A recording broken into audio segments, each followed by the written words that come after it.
الحمد لله وكفى وسلام على عباده الذين اصطفى أما بعد فأعوذ بالله من الشيطان الرجيم بسم الله الرحمن الرحيم سبحان الذي أسرى بعبده ليلا من المسجد الحرام إلى المسجد الأقصى آمنت بالله صدق الله مولانا العظيم وصدق رسوله النبي الكريم ونحن على ذلك لمن الشاهدين والشاكرين والحمد لله رب العالمین۔ میرے واجب الاحترام عزیز سامعین حضرات، رجب المرجب کا مہینہ ہے اور اس مہینے میں نبی کریم صلی اللہ علیہ وسلم کے معراج سے متعلقہ اقوال میں سے ایک قول اس مہینے کی 27 تاریخ کو معراج ہونے کا ملتا ہے کہ اللہ کے رسول صلی اللہ علیہ وسلم کو اللہ رب العزت نے معراج کرائی۔ معراج عروج سے ہے اور عروج بلندی کو کہا جاتا ہے۔ اللہ جل شانہ نے تمام انبیاء اکرام علیہم الصلاۃ کو یہ عروج، یہ بلندی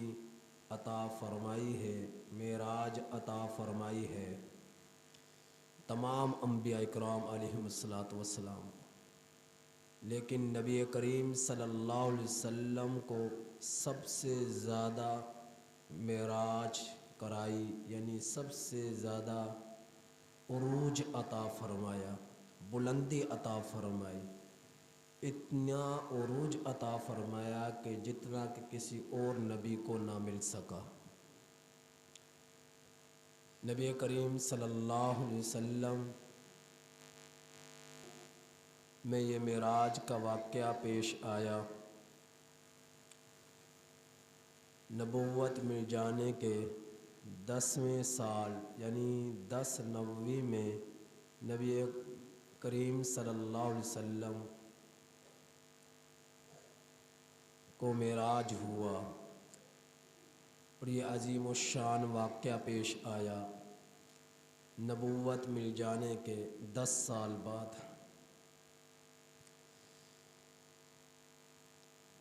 تو معراج تمام انبیاء اکرام علیہم السلام کو جو ہوا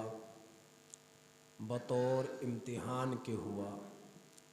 اور اللہ کے رسول صلی اللہ علیہ وسلم کو جو معراج ہوا بطور انعام کے ہوا۔ تمام انبیاء اکرام علیہم السلام کو معراج زمین پر ہوا، پیارے آقا محمد مصطفیٰ صلی اللہ علیہ وسلم کو میرے رب نے معراج زمین سے زمین تک، زمین سے آسمانوں پر، آسمانوں سے سدرۃ المنتہا پر، عرش معلیٰ پر، یہاں تک کہ اپنے قریب تر آپ کا وجود ہوا اور رب سے ہم کلام ہوئے، رب سے ہم گفتگو ہوئے۔ تو یہ نبی کریم صلی اللہ علیہ وسلم کا معراج انبیاء کرام علیہم السلام کو بطور امتحان کے معراج ہوا۔ یاد رکھیے گا، جو دین پر عمل کرتے ہوئے، دین کی تبلیغ کرتے ہوئے، اشاعت دین کرتے ہوئے اور حصول علم دین کرتے ہوئے جتنا اس کے پاس علم آتا جائے گا، جتنے اس کے پاس دین آتا جائے گا، اس کی زندگی میں عمل آتا جائے گا، اتنے ہی اسے اس پر آزمائشیں بھی آتی جائیں گی، اسی طرح اس کو قربانیاں بھی دینی پڑیں گی دین کے خاطر۔ اللہ رب العزت کے جتنے بھی نبی آئے ہیں، رسول آئے ہیں، روئے زمین پر سب سے افضل ترین انبیاء کی جماعت ہے، سب سے افضل ترین انبیاء کی جماعت ہے۔ اور انبیاء میں سب سے افضل ترین اگر کوئی ہستی ہے تو وہ میرے اور آپ کے آقا محمد مصطفیٰ صلی اللہ علیہ وسلم کی ذات اقدس ہے۔ تو جتنے انبیاء کرام علیہم السلام دنیا میں تشریف لائے تو ان کے پاس علم زیادہ تھا، ان کا رب کے ساتھ تعلق زیادہ تھا۔ جبرائیل امین علیہ السلام ان کے پاس آیا کرتے تھے، معجزات لے کر آیا کرتے تھے، پیغامات لے کر آیا کرتے تھے، وحی نازل ہوا کرتی تھی، کتابیں ان پر نازل ہوئی، صحیفے ان پر نازل ہوئے، پوری قوم سے انہوں نے ٹکریں لی ہیں۔ تو ان کو معراج ہوا ہے زمین پر۔ حضرت آدم علیہ السلام کو جنت سے زمین پر اتارا گیا، میدان عرفات میں بطور امتحان کے معراج ہوا۔ حضرت نوح علیہ السلام کو طوفان نوح میں بطور امتحان کے معراج ہوا۔ حضرت یونس علیہ السلام کو مچھلی کے پیٹ میں بطور امتحان کے معراج ہوا۔ حضرت موسیٰ کلیم اللہ علیہ السلام کو کوہ طور پر بطور امتحان کے معراج ہوا۔ حضرت ابراہیم خلیل اللہ علیہ السلام کو آگ میں بطور امتحان کے معراج ہوا۔ حضرت اسماعیل علیہ السلام کو چھری کے نیچے لیٹ کر بطور امتحان کے معراج ہوا۔ حضرت عیسیٰ علیہ السلام کو سولی پر لٹکائے جانے کی عمل میں بطور امتحان کے آپ کو معراج ہوا، اور اللہ نے آپ کو زندہ آسمانوں پر اٹھا لیا۔ دشمنوں نے آپ کو سولی پر لٹکانے کی بھرپور کوشش کی، لیکن وہ اپنے ان ناپاک عزائم میں ناکام رہے، ذلیل ہوئے، اور اللہ رب العزت نے اپنے پیغمبر کو زندہ آسمانوں پر اٹھا لیا۔ تو غرض یہ جتنے بھی انبیاء کرام علیہم السلام تشریف لائے ان کو بطور امتحان کے معراج ہوا ہے۔ جتنے امتحانات ان پر آتے گئے اتنی زیادہ ان کو بلندیاں ملتی گئی، لیکن پورے کائنات میں انبیاء کرام علیہم السلام اور انسانوں میں سب سے زیادہ مصائب، سب سے زیادہ مشکلات، سب سے زیادہ پریشانیاں، سب سے زیادہ تکلیفیں، سب سے زیادہ زخم جس کا سامنا ہوا، جس کو سامنا ہوا وہ سرکار دو عالم محمد مصطفیٰ صلی اللہ علیہ وسلم کی ذات اقدس ہے۔ تو نبی کریم صلی اللہ علیہ وسلم کے بارے میں اللہ رب العزت نے عالم ارواح میں ہی تمام انبیاء کرام علیہم السلام سے یہ وعدہ لیا تھا کہ تم سب کے یہ امام ہوں گے، تم سب نے اس پر ایمان لانا ہے، اس کی گواہی دینی ہے۔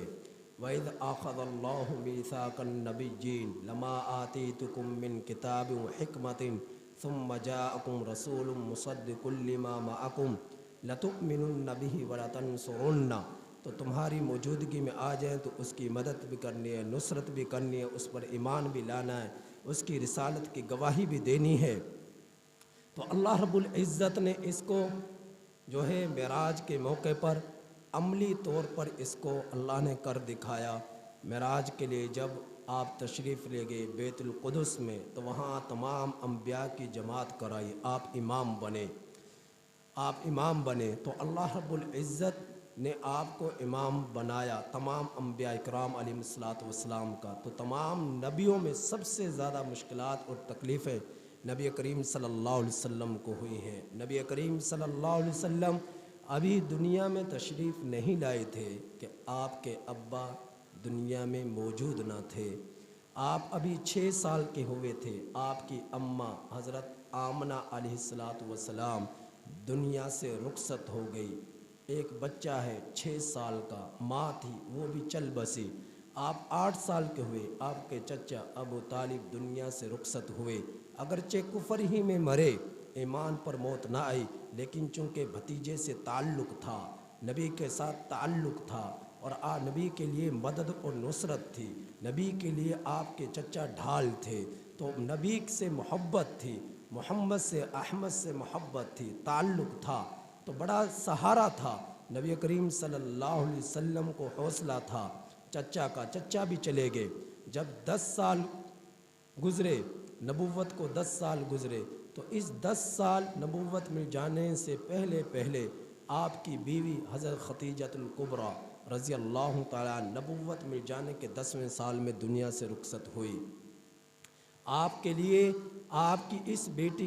بیوی کا، اہلیہ کا، حضرت ختیجۃ الکبریٰ رضی اللہ تعالیٰ عنہا کا بہت بڑا سہارا تھا کہ آپ کو حوصلہ دینے والی تھی، آپ کے لیے معاون تھی، آپ پر اپنا مال جو ہے نچھاور کرنے والی تھی، تو اس بیوی سے جدائیگی اس سال میں ہوئی۔ پھر نبی کریم صلی اللہ علیہ وسلم کو شعب ابی طالب کے اندر 3 سال تک بطور قید کے مشقت برداشت کرنی پڑی، آپ کا کھانا پینا بند کر دیا گیا، آپ کو 3 سال تک شعب ابی طالب کے اندر قید میں رکھا گیا۔ پھر نبی کریم صلی اللہ علیہ وسلم طائف میں تشریف لے گئے، تو طائف والوں نے جو سلوک کیا وہ نبی کریم صلی اللہ علیہ وسلم کبھی نہ بھول سکے۔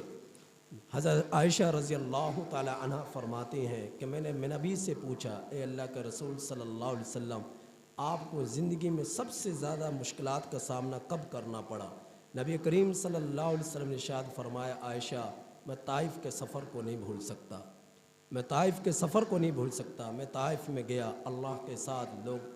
ٹوٹے ہوئے لوگوں کا رشتہ جوڑنے کے لیے، جو رب سے تعلق توڑ چکے تھے، رشتہ توڑ چکے تھے، میں ان کا رب سے تعلق جوڑنے کے لیے گیا، لیکن ان لوگوں نے بجائے میری بات کو قبول کرنے کے، مجھ پر ایمان لانے کے، ان لوگوں نے میرے پیچھے آوارہ لڑکوں کو لگا دیا، ان لوگوں نے مجھے گالیاں دی، ان لوگوں نے مجھ پر پتھر برسائے، سر سے لے کر پاؤں تک پورا جسم میرا لہو لہان ہو گیا، ایک شخص ایسا نہ تھا جو میری مدد کرتا، جو مجھے بچاتا ان لوگوں سے، تو اس قدر مجھے تکلیفیں دی اور مجھے گالیاں دی گئی، برا بھلا کہا گیا، پتھر مجھ پر برسائے گئے، تو اتنی مشکلات، اتنی پریشانیاں نبی کریم صلی اللہ علیہ وسلم پر آ پڑی، کبھی نبی کے راستے میں کانٹوں کو بچھایا جا رہا ہے، کبھی نبی کے وجود پر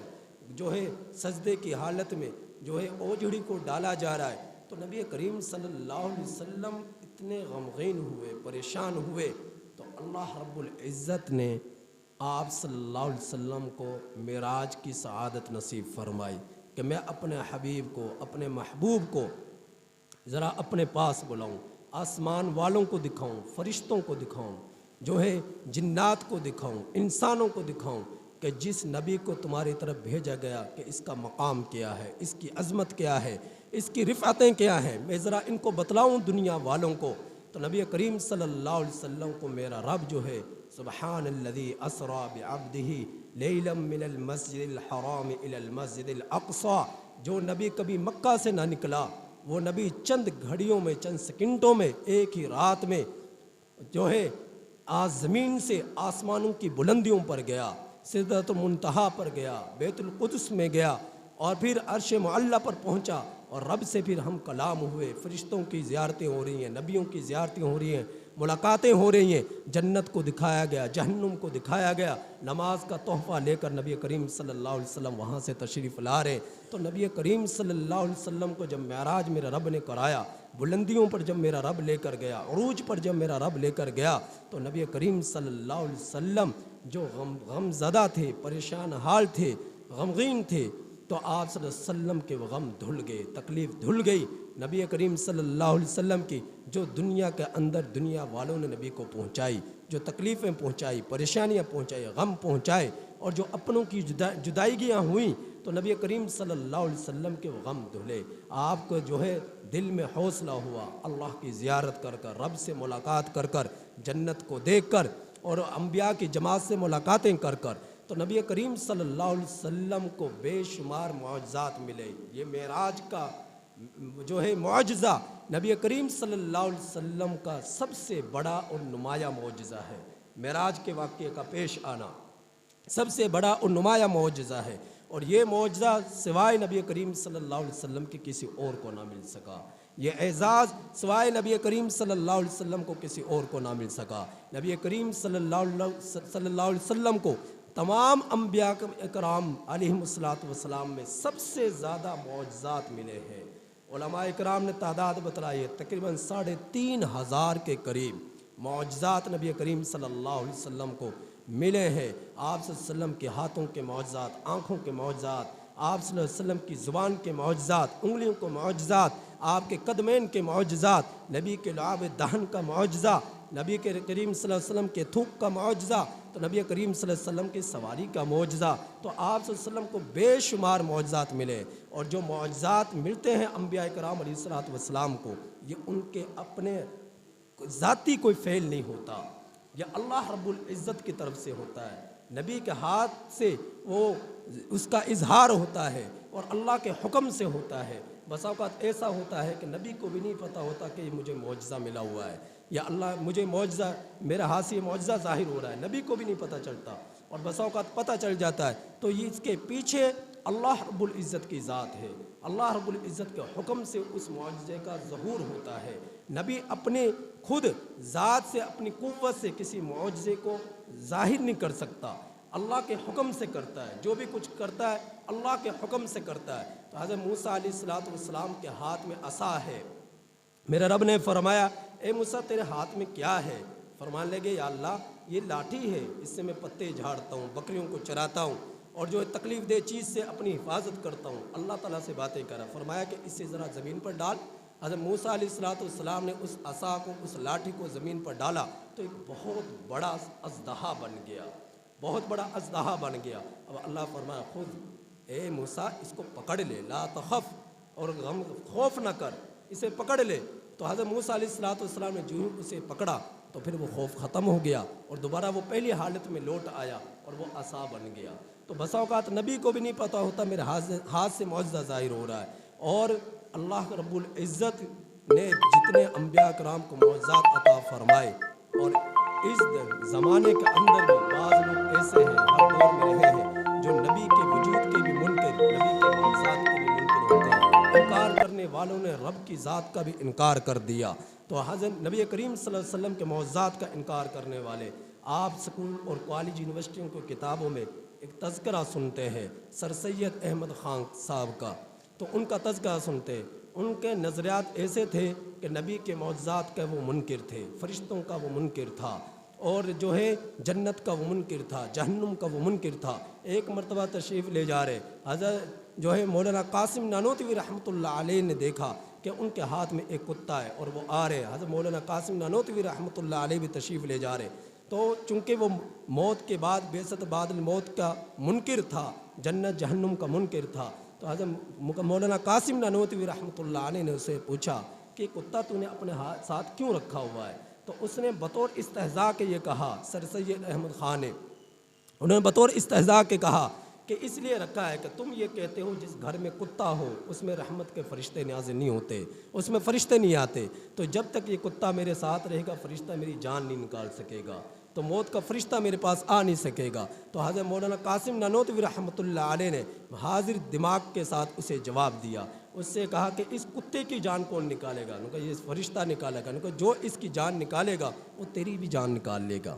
وہ تیری بھی جان نکال لے گا۔ تو اللہ رب العزت کے پیغمبر کے معجزات اور تقدیر کا منکر، جنت جہنم کا منکر کا انکار کرنے والے لوگ جن کا تذکرہ آج بھی ہماری کتابوں میں ملتے ہیں، تو انہوں نے انکار کرنے پر آئے تو نبی کا انکار کیا، معجزات کا انکار کیا، جنت جہنم کا انکار کیا، بعثت بعد الموت کا انکار کیا، تو اللہ کے رسول صلی اللہ علیہ وسلم کو جو معجزہ ملا معراج، اس کا کوئی انکار نہیں کر سکتا۔ ساری دنیا نے دیکھا جب نبی کریم صلی اللہ علیہ وسلم کو معجزہ ہوا، تو آپ صلی اللہ علیہ وسلم خود اپنے اختیار سے آپ صلی اللہ علیہ وسلم معراج نہیں کیا، بلکہ اللہ نے کرایا۔ قرآن مجید میں میرا رب فرماتا ہے سبحان الذی اسرا بعبدہ لیلم کہ پاک ہے وہ ذات جو اپنے بندے کو لے کر گئی. بعبد کے اندر جو با ہے سبحان کے بعد یہ با متعدی کر رہا ہے سبحان کو, اور وہ یہ کہ بتلا رہا ہے کہ خود سے نہیں گئے بلکہ اللہ لے کر گئے,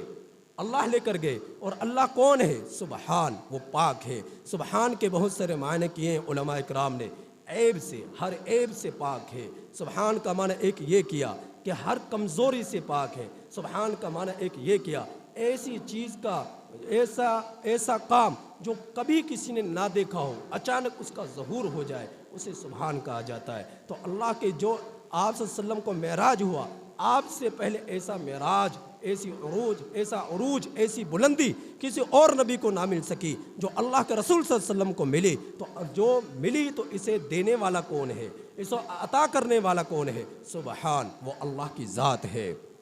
وہ اللہ کی ذات ہے. تو اللہ کے رسول صلی اللہ علیہ وسلم کو یہ معجزہ ملا, یہ اللہ رب العزت کے آپ صلی اللہ علیہ وسلم کو معجزہ دینا, آپ کی حوصلہ افزائی فرمانا ہے, آپ کے غموں کو دھونا ہے, آپ کی پریشانیوں کو دھونا ہے. تو آپ صلی اللہ علیہ وسلم کو معراج یا آپ صلی اللہ علیہ وسلم کا ایک نمایاں معجزہ ہے. تو نبی کریم صلی اللہ علیہ وسلم اللہ نے جو ہمیں پیغمبر عطا فرمائے, ہم لوگوں کا یہ حق ہے جو پیغمبر ہمارے لیے مشکلات برداشت کرتے رہے, پریشانیاں برداشت کرتے رہے. اولو العزم پیغمبروں میں سب سے زیادہ شان والا نبی جسے میرے رب نے بنایا اور اسے ہمیں عطا کیا, ہمیں چاہیے اس نبی سے عشق کرے اور اس عشق کا ظہور اپنے عمل کے ذریعے کرے. جو نبی نے کیا وہ کرے, جس سے منع کیا اس سے بچے, ہر طرح کے بے حیائی, فحش, عریانی سے, برے کاموں سے اپنے آپ کو بچائے. اللہ سے دعا ہے کہ اللہ تعالیٰ عمل کی